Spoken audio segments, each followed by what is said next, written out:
Hi there, welcome back to the VMO YouTube channel. Okay, so today I am down at Burnham-on-Sea.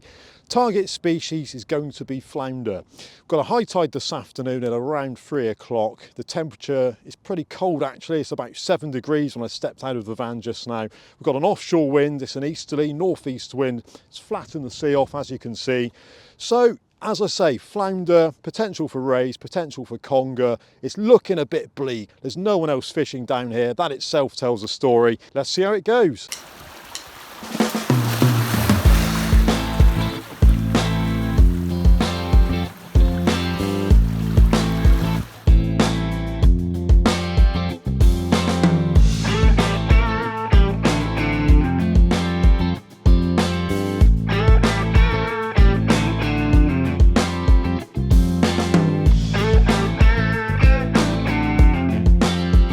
So I'll just talk you through the tackle I'm using today very briefly. The Any Fish Anywhere GBFS Pro, the Mark 1 version. Shimano Power Aero 14,000, loaded up with 20-pound Asso Ultra, 25 to 100 Cedra tapered shock leader. And on the business end, on this rod anyway, I've got a bomber rig.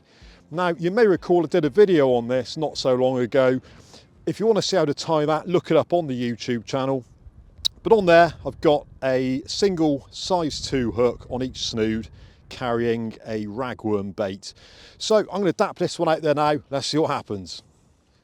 Well, I would have thought after the storm that we had at the weekend, it'll be a little bit cleaner down here, but we have had a couple of days of still weather and it's obviously made it a little bit cakey in places. So as I say, this rig here is clipped down, but I'm not going to be belting it. A lot of the flounders are caught here very close in. So I could really have just left it unclipped, but all I'm going to do is that. Okay, so nice and close in. What I should really be doing is fishing with something like a 3-hook flapper on this rod. I will get one of those out later. That was the first rig I grabbed out of my box.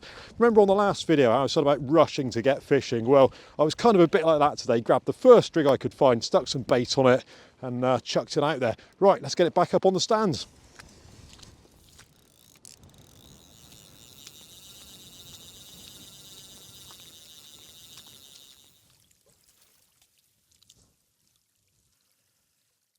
So I'm joined today by my colleague Andy Evans from VMO, and he's just chucking one out there now.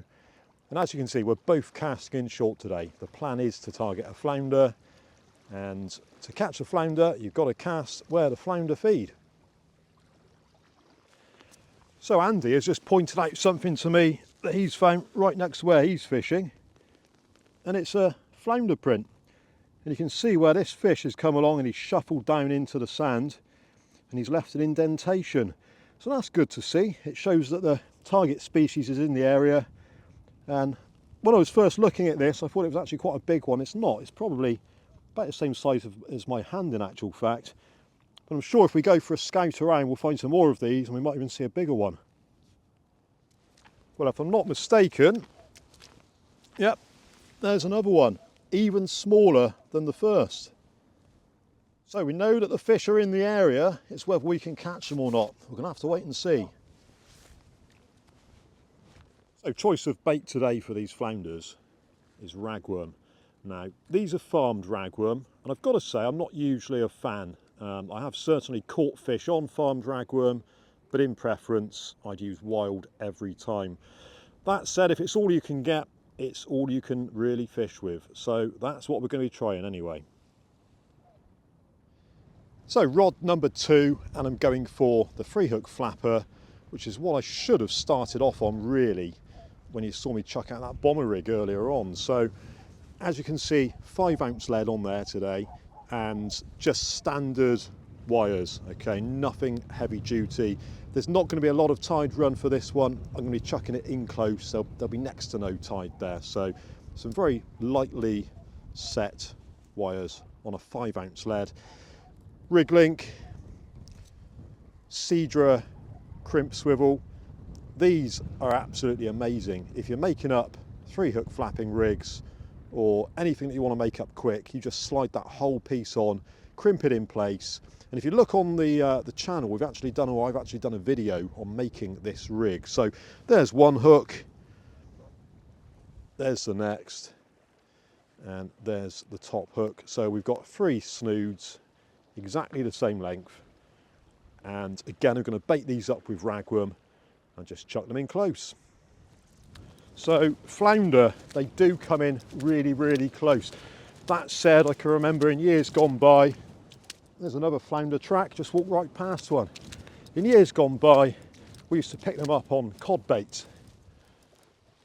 You know, chucking a bait right out there. But if you're actually trying to catch flounders, that's the sort of distance you want to be fishing at down here. Let's go and take a closer look at that other flounder print.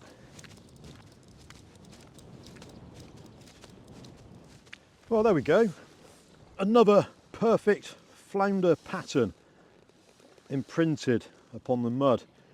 So like I say, these fish, they come along and they're obviously flat fish, and they sit on the bottom, they shuffle into the sand, and in clear water, they'll just have their eyes sticking above, you know, sticking above the ground, looking around and seeing what's about.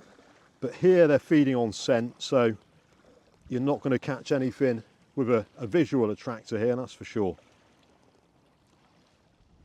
So it's only just now coming up to 12 o'clock. And if you remember, I said we've got high tide at 3 o'clock. So we're halfway through the flood. The tide line is right up there today. It's quite a big tide for this venue. I generally prefer a tide of around sort of 9 metres or thereabouts. Today it's just over 10. Now, I don't necessarily think that's such a bad thing for the flounder fishing. It does tend to push more flounders up towards the high tide line than when you're fishing on a smaller tide and you're casting into the channel still. So we can only try. It's warmed up a bit now though, that's a good thing.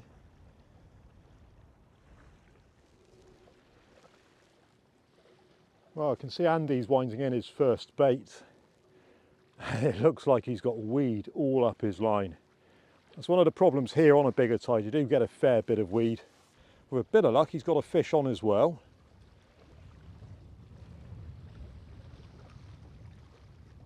But I think that might have been a bit of luck too far.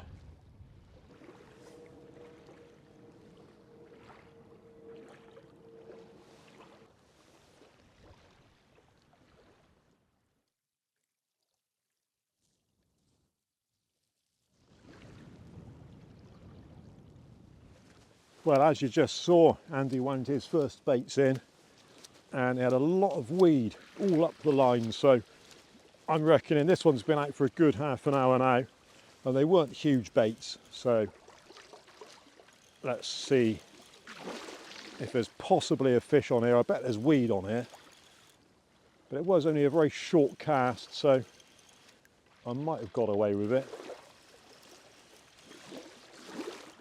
But this is one of those venues where you really don't want to be using big grip wires in your leads, because if you do, they tend to get stuck in the mud and they very rarely disengage. So what that means is you're dragging the wires in through the mud, they don't pop out, and it's just incredibly difficult. So yeah, there's already a lot of weed coming up my line here. Yeah, this is not fun times. So I'm going to pop that down on there and just start picking it off. And I dread to think what this actually is. It's not seaweed, I'm pretty sure of that. Just look at that. Absolutely disgusting. So there we go again. 2 hooks, clip down. I'm not going to chuck it very far, but perhaps a little bit further than I have so far. Let's get it out there. This damn mud though, it really does get everywhere. It cakes your gear. It's not very pleasant. But I'm thinking, right, where's the other line? Yeah, okay. So I'm just going to lob this one again. Like that. And again, it's a clip down rig. It didn't really need to be clipped down, but if you've got the bait clips on there, you can clip it down. If you haven't, you can't. So I do tend to build a lot of rigs with clips on. On the rare occasions that I actually use a multi-hook clip down rig, because for the majority of the time I'm using pulley rigs. Let's get this one back on the stand anyway.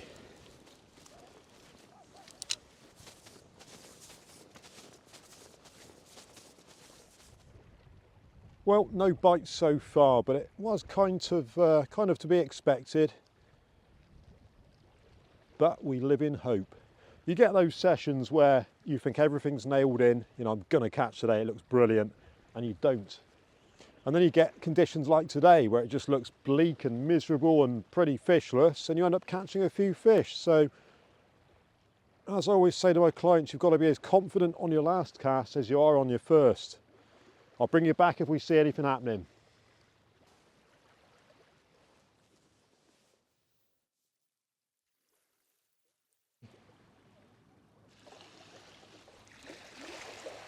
What do we reckon then? I reckon nothing. Nothing. Well, there's your shock leader knot. That was a big cast for you. Yeah, it was a long way out, this one. Yeah, it's looking like empty hooks. Nothing on the top hook, nothing on the middle hook.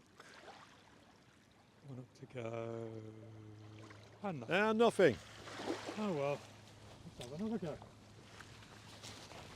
So I'm going with that bomber rig again. I've clipped it down, but as I said before, pretty pointless really. Not going for distance. So what I will do though is just cast this one up towards Andy just to cover a little bit more ground anyway. So that's about as far as I want to be casting today. Certainly for the flounders anyway.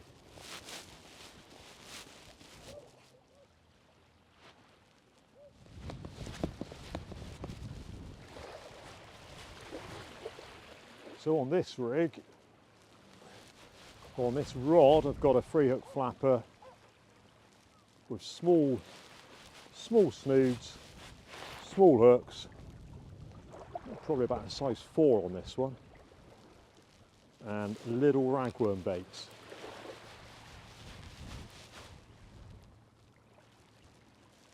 Just a 5-ounce lead, and it does feel there's a little bit of weight on here. Could be weed. This one was out slightly further. As you've seen today, there's a lot of weed coming through.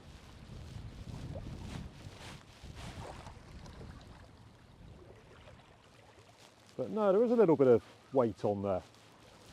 And I wouldn't have said it was a ray. It's not enough weight to be a ray, but it is enough weight to be a flounder.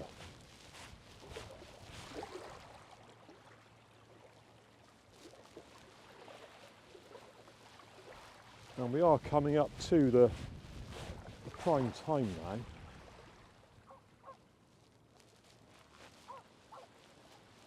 I can certainly see some weed appearing on the main line.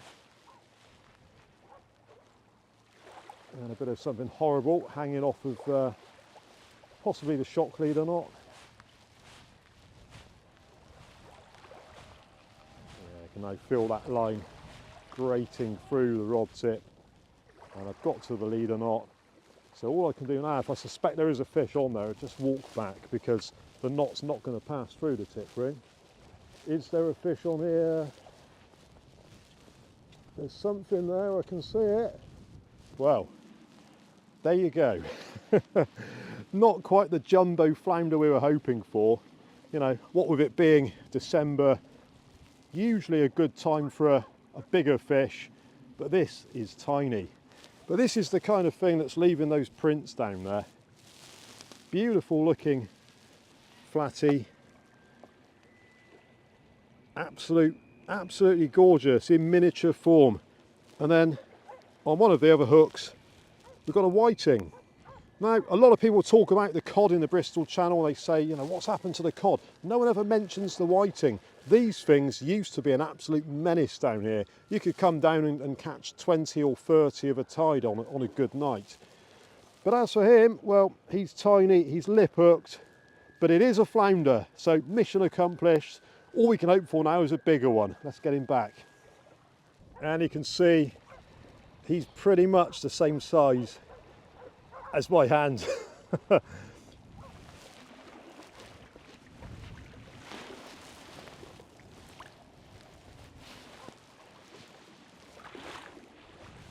So it would appear that short casts are the order of the day, so let's stick with that theme. 3-hook flapper, single ragwell on each hook, size 4 hooks, 10-inch snoods all thereabouts, and I'm thinking, there we go. And that's possibly even a bit too far, but let's see. Well, you can see that water's really creeping up now. We're not too far away at all from the high tide line.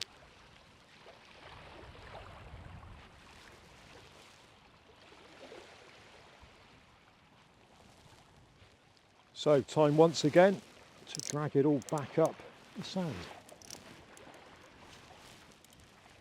And this is, you know, one of those tasks that if you're going to fish these venues, you get very used to doing it. And it becomes second nature, really.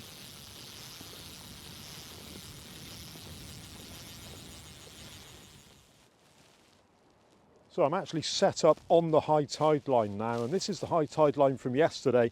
Obviously the tides are building at the moment, so it's going to push us slightly further back up. But what have we got? It's 25 to 2 now, so got about an hour and 20 minutes until high tide. And as I say, the water's going to be up here. But from here on in, this is a good time for catching flounders. We've caught one, let's hope there's some more out there. So just while I'm sat here waiting for a bite, I thought I'd give you a little bit of information on Burnham-on-Sea. So I'm fishing here near the lighthouse, which is up the western end of the beach, if you like. And you tend to fish here on the smaller tides. So if you look at the Western Supermare scale, anything between kind of 8.5 to 9.5, pushing 10 metres is absolutely fine. You'll aim to get here at low tide and fish it up to high tide. To start with, perhaps on your first trip, arrive maybe 4 hours before high tide, so you're not too far down in the mud. Don't come here on a big tide, okay? Big tides, it pulls like a steam train. There's loads of weed in the water. It's just generally, it becomes unfishable. You can't hold bottom. Speaking of holding bottom, 6 ounces of lead is absolutely fine. You'll get by on that, no problem. For the majority of species here, I will use a pulley rig. As you've seen in a lot of my videos, my fishing basically revolves around the pulley rig. If, however, you scale down and fish smaller hooks like we've done today, you will catch flounder, whiting, the occasional pout, the occasional rockling. You do get some nice sized sole here as well. On the bigger rigs, you'll obviously pick up rays, you'll get congers, you'll get bass, and you do get a few smoothhounds here from time to time. So there's plenty to fish for. It does depend on the season, but if you're new to fishing in particular, it is a really, really nice venue to start off with. So time for a routine bait change. Haven't seen a bite, but as we saw earlier on, that's not to say there's not a fish on there. I don't think there is, to be honest. This doesn't feel very heavy at all. I have just baited up a squid and bluey cocktail. Similar to what I was using last week on Sand Point, in fact. If you want to look up how to make one of those, look up that video. So, as I say, not a lot of weight on here. And it's really flat calm out there today. And I'm thinking there's possibly a conger out there. You often see congers here over high tide, so I think it'd be rude not to put a bigger bait out on one of the rods and focus my efforts on the flounder on the other. So here comes the shock leader knot. Like I say, until now we've only been casting these baits really close in, so what have we got here? A small whiting. So that's what we refer to as a pin whiting. Not entirely sure why, because it's probably about the thickness of a pin, I expect. But yeah, very small. And I mean, if you had that on the hook like that and it was a slightly bigger hook, if you knew it was there, probably make a good live bait for a cod. But it's a bit small to use for anything else, so we're going to chuck him back and we'll get that bigger bait on there.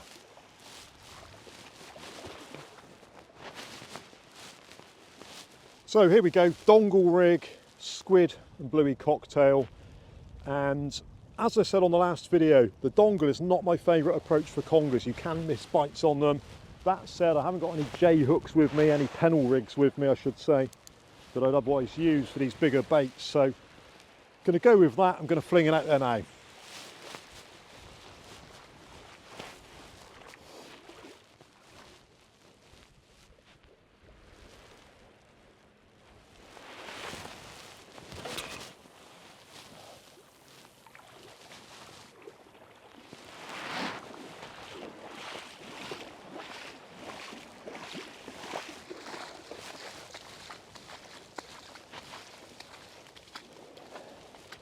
Well, sometimes it pays off, change of tactic, you never know. Well, I've just walked up to see how Andy's getting on, and he's just had a small bite, but we're thinking it's not very impressive. No. If it's anything at all. What do you reckon? Yeah, I'll say nothing because I'm not optimistic. I might be wrong. I normally am.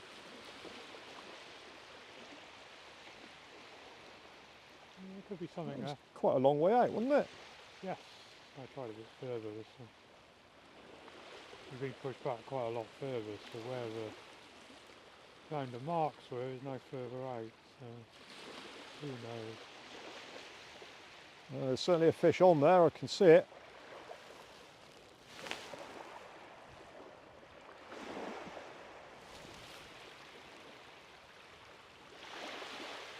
Oh, nice one, Andy. Yes, I didn't think I was going to get one. Same sort of double shot as I had myself earlier, but a bit of a bigger flounder. I say bigger, these are not big fish at all, but I'll just show you this one a minute, if I can clip his rig for him. There we go. So we've got a flounder on the top hook of the rig, and a lot of people, they kind of favour the bottom hook on a free hook rig for the flounders, but it goes to show all three of those baits on there have got the potential to catch a fish. And there we've got well, something in between a pin whiting and a proper whiting, probably a pin in all honesty, not very big. But there we go, 2 flounders today so far, 1 apiece, and a couple of whiting. Not big fish, I know, but beggars can't be choosers, and it's something to fish for on a bleak day in December anyway. So Andy is unhooking his flounder. You can see the hook's gone in quite a way. So what he's doing, he's picking the line up through the gill, and he's going to pull the hook back through. In theory. It's a bit of a fiddle, but if you can do this rather than ripping the hooks out, it gives the flounder a much better chance of survival. And there we go, just like that. So that little fellow can go back and get on with his business.